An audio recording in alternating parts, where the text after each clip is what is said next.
नया बिल लाने जा रही है वक्फ बोर्ड की शक्तियों में न सिर्फ बदलाव किया जाएगा बल्कि 40 अमेंडमेंट किए जाएंगे वक्फ एक्ट को। देखिए, इसमें सुधार की बहुत ज्यादा गुंजाइश है, बल्कि जरूरत है।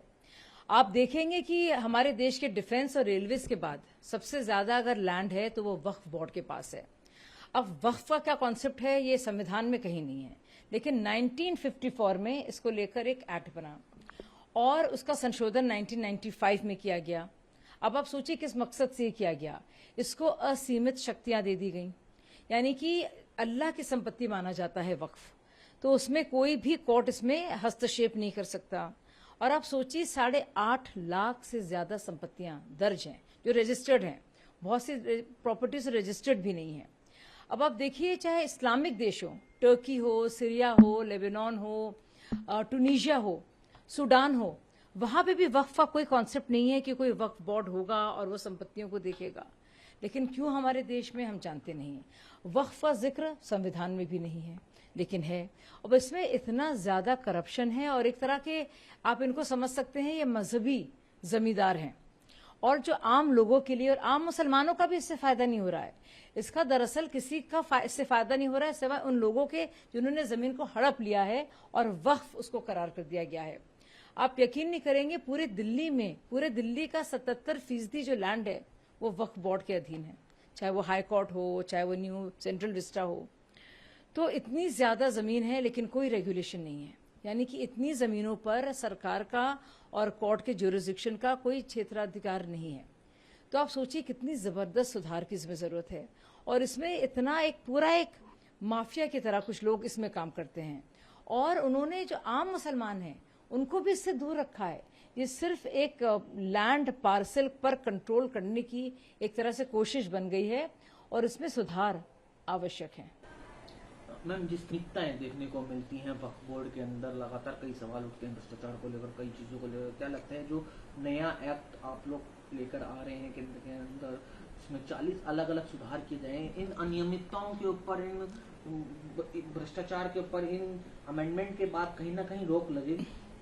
देखिए, बेजा ताकत का जो इस्तेमाल हो रहा है और इतना भ्रष्टाचार है, बदनवानी है, उसको रोकने के लिए मुझे लगता है अंकुश की बहुत जरूरत है। क्योंकि ये जो बोर्ड की जो सारी संस्थाएं हैं ये बिल्कुल ही निरंकुश तौर पर चल रही हैं, इन पर कोई लगाम लगाने वाला नहीं है। इन्होंने इतना लैंड अपने तहत कर लिया है और उसको चलाने के नाम पर, इसके प्रबंधन के नाम पर वो बेजा भ्रष्टाचार कर रहे हैं, और इससे आम लोगों का कोई फायदा नहीं हो रहा है। अगर कोई माने कि ये मुस्लिम विरोधी है तो वो बिल्कुल गलत होगा कि जो गरीब मुसलमान है उसका इसका कुछ लेना देना नहीं है, न ही उनका इससे कुछ भला हो रहा है। तो बहुत ही जरूरी है कि इस पर लगाम लगाई जाए और जल्द से जल्द लगाई जाए, क्योंकि ये 32 वक्फ स्टेट बॉडीज हैं और एक सेंट्रल वक्फ बॉडी है। ये सरकार के ही तहत है, लेकिन जिसमें जिस तरह से इनका चयन होता है और जिस तरह से वो प्रबंधन होता है उसमें बहुत ज्यादा भ्रष्टाचार की गुंजाइश है और होती रही है। बहुत स्कैम्स इसको देख कर आए हैं। महाराष्ट्र के बड़े नेता हैं, उन्होंने मैम बयान दिया है गृह मंत्री अमित शाह के ऊपर, उन्होंने अहमद शाह अब्दाली और औरंगजेब से तुलना की, साथ ही देवेंद्र फडणवीस के लिए भी आप शब्दों का किस तरह से देख रहे हैं इस तरह की स्टेटमेंट ऐसे में जब महाराष्ट्र के चुनाव आने वाले कुछ महीनों में? मुझे लगता है कि उद्धव ठाकरे पूरी तरह से निरंकुश हो गए हैं, आउट ऑफ कंट्रोल हो गए हैं और कुछ भी बोल रहे हैं। और जिस तरह से उन्होंने गृह मंत्री के बारे में अहमद शाह अब्दाली का जिक्र किया, शायद उन्होंने इतिहास पढ़ा नहीं है तो इस तरह से वो कह सकते हैं। और देवेंद्र फडणवीस के बारे में खटमल शब्द का इस्तेमाल किया। अब वही इंसान ऐसी बात कह सकता है जो बहुत ही सकपकाया हो, जो बहुत ही परेशान हो, क्योंकि इस तरह की शब्दावली तो कोई इस्तेमाल नहीं करता। और इसके पीछे उनके कहने का कोई ना तो औचित्य है, बल्कि वो अपने एक बात को मान रहे हैं कि हमने मुसलमानों को समझाया है कि हमारा हिंदुत्व और शिवसेना के नए हिंदुत्व का मतलब क्या है। तो अगर उनको औरंगजेब गैंग कहा भी जाए तो उससे उन्हें कोई आपत्ति नहीं है। आपको क्या लगता है कि मराठा को लेकर उन्होंने स्टेटमेंट दिया है? बिल्कुल, मुझे लगता है जिस तरह से उन्होंने पूरी, अगर आप इतिहास पढ़ेंगे और अहमद शाह अब्दाली का आप रोल देखेंगे तो आप देखेंगे जानबूझ के उस आक्रमणकारी का नाम लेकर उन्होंने किस तरह से मराठाओं की भावनाओं को ठेस पहुंचाने की कोशिश की है और अमित शाह जी पर इतना ज्यादा भद्दा आक्षेप लगाया है। किरण शेल्टर होम में हुई मृत्यु को लेकर विवाद बढ़ते ही जा रहा है। इस बीच कल दिल्ली सरकार का विधायक प्रतिनिधिमंडल गया था कुलदीप कुमार की अध्यक्षता में, जहाँ कई अनियमितताएं पाई गई, नेग्लिजेंस पाई गई। कुलदीप कुमार ने कहा और ये भी कहा कि जो भी अधिकारी जिम्मेदार है सस्पेंड किया जाए, एलजी सख्त एक्शन ले। आज सौरभ भारद्वाज आए सामने, उन्होंने कहा कि एलजी ऑफिस जो है लगातार इस पूरे मामले को लेकर झूठ बोल रहा है, जो बहुत अनफॉर्चुनेट है। सीबीआई को ऑफिसर जो रेड हैंडेड पकड़ा गया था उसे अब इसका हेड बना दिया गया है, सस्पेंड किया गया था 5 साल के लिए, लेकिन उन्हें सोशल वेलफेयर डिपार्टमेंट का हेड कैसे बनाया गया, आशा किरण क्यों दिया गया, ये सारे सवालों के घेरे में है। कहीं ना कहीं घुमा फिरा कर हम बात की जाता है, एलजी के ऊपर सवाल उठाए जा रहे हैं। सोशल वेलफेयर डिपार्टमेंट किसके अधीन है सब जानते हैं। एमसीडी किसके तहत काम करती है ये सब जानते हैं। पीडब्ल्यूडी किसके अंडर आता है ये सब जानते हैं। बात पानी की हो, डिसिल्टिंग की हो, साफ सफाई की हो, सीवर्स की हो, इरिगेशन की हो, फ्लड कंट्रोल की हो, ये सारे के सारे महकमे आम आदमी पार्टी के अधीन आते हैं। ये वही केजरीवाल है जो कहते हैं कि अगर एमसीडी हमको मिल जाएगी मैं तो काम करा के लाऊंगा।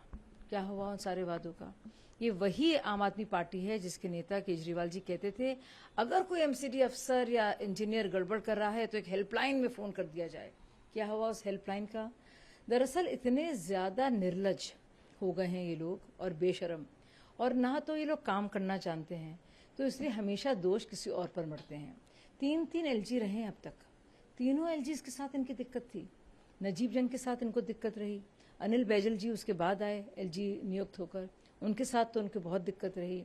अब सक्सेना जी के साथ इनको दिक्कत है। अगर सब कुछ करना है एलजी को तो आप सरकार में क्यों हैं? आप क्यों नहीं इस्तीफा पत्र अपना दे देते? जब आपसे ना कुछ हो रहा है, ना आपके अनुसार आपको कुछ करने दिया जा रहा है, तो सबसे पहले तो आप डींगे क्यों हाँक रहे थे कि हमने ये किया ये किया ये किया? तो जब सब कुछ कर रहे हैं तो आपकी उपलब्धि है, और जो कुछ गड़बड़ हो रहा है जिससे हाहाकार मचा दिल्ली में, वो एलजी साहब की गलती है। ये मतलब किस तरह के मापदंड है? ले लेते हैं 30 सेकंड। मैम, अयोध्या वाले मामले को लेकर विवाद थमता नहीं जा रहा, गैंगरेप का पूरा केस है, काफी अनफॉर्चुनेट है। अखिलेश यादव ने डीएनए टेस्ट की भी बात कर दी। वहीं जो लोकल एमपी हैं उन्होंने कहा है कि जो योगी आदित्यनाथ है वो यादव और मुस्लिम कम्युनिटी के टारगेट करके काम करे, जिस तरह से बेकरी को तोड़ा गया। देखिए, सबसे पहले तो मैं ये कहूंगी कि मायावती जी ने जिस तरह से समर्थन किया है, जो भी एक्शन लिया गया है इस शख्स के खिलाफ, उसका जो भी नाम हो, लेकिन एक 12 साल की बच्ची के साथ रेप करना, बार बार करना, कि वो गर्भवती है, उस गर्भवती पाया गया, वो प्रेग्नेंट है वो बच्ची, और बड़ी मुश्किल से तो वो बयान को दर्ज करने दिया जाता है सिर्फ इसलिए क्योंकि एक वो समाजवादी पार्टी के एक नेता ने ये हरकत की है। ना सिर्फ ये, अवधेश जी उनके साथ बाकायदा उनके गले में बाहें डाले हुए पाए जाते हैं। इस पर अखिलेश जी बाकायदा उनको बचाने की कोशिश कर रहे हैं और कह रहे हैं कि डीएनए टेस्ट होना चाहिए, यानी कि कहीं ना कहीं उस बच्ची का जो बयान है और उसके माँ बाप का जो बयान है उसको झुटला रहे हैं और इस शख्स को बचाने की कोशिश कर रहे हैं। उनको लग रहा है कि उनकी तुष्टीकरण की राजनीति पर कुछ फर्क ना पड़े। वो चाह रहे हैं एक ऐसे इंसान को बचाना जो इस पर इतने गंदे, घिनौने और संगीन इल्जाम हैं, एक छोटी सी बच्ची के साथ बलात्कार करने के। तो सोचिए इनके क्या नौबत आ गई है। ना राहुल गांधी बोल रहे हैं, ना प्रियंका गांधी कुछ कह रही हैं, ना सोनिया गांधी कुछ कह रही हैं, और ना ही ममता बनर्जी कुछ कह रही हैं। आप सोचिए क्या है ये इंडिया अलायंस? ये देखते हैं कि बलात्कार किस राज्य में हुआ है, उस राज्य में शासन किसका है, बलात्कार करने वाला कौन है, बलात्कार हुई बच्ची या लड़की कौन है, ये देखकर पूरा हिसाब किताब कर फिर आवाज उठाते हैं। मैं लानत भेजती हूँ ऐसे लोगों पर। For exclusive and insightful videos, subscribe to our new channel ABP Live Premium.